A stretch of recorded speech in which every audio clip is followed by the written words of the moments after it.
大家好，面粉别总是蒸馒头包包子了。今天和大家分享一个懒人做法，全程手不沾面，筷子搅一搅就可以完成，做出来好看又好吃。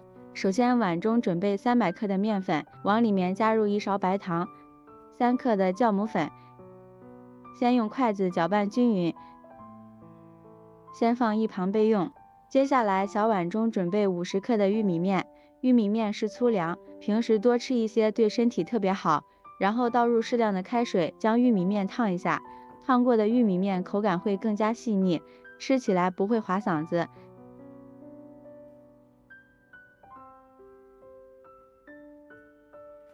搅拌至颗粒状，倒入面粉里，再往里面打入2颗鸡蛋，先用筷子搅拌均匀。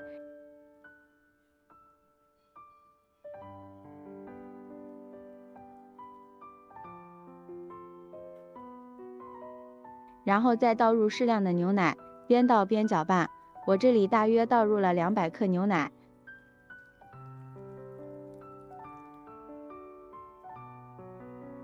最后搅拌成像这种粘稠的面糊就可以了。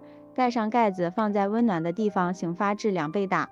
醒好的面糊里面全是小气泡，用筷子搅拌均匀，排一排里边的空气。接下来电饼铛预热，刷上一层薄薄的食用油，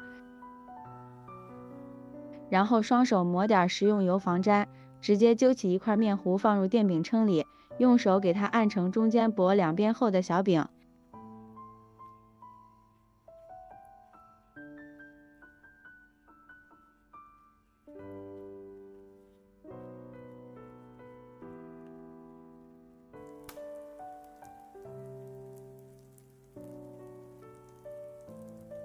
上面刷一层食用油锁住水分。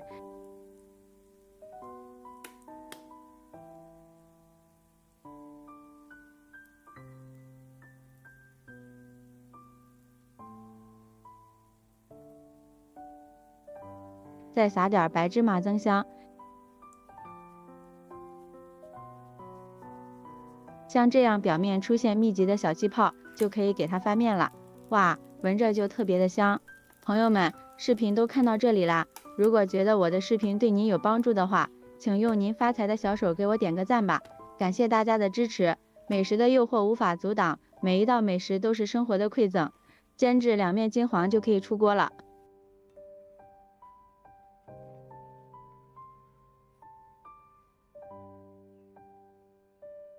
像这样好吃的牛奶鸡蛋小饼就做好了，特别的柔软，咬上一口浓浓的奶香味扑鼻而来，比面包还要好吃，因为是发面的，也特别容易消化。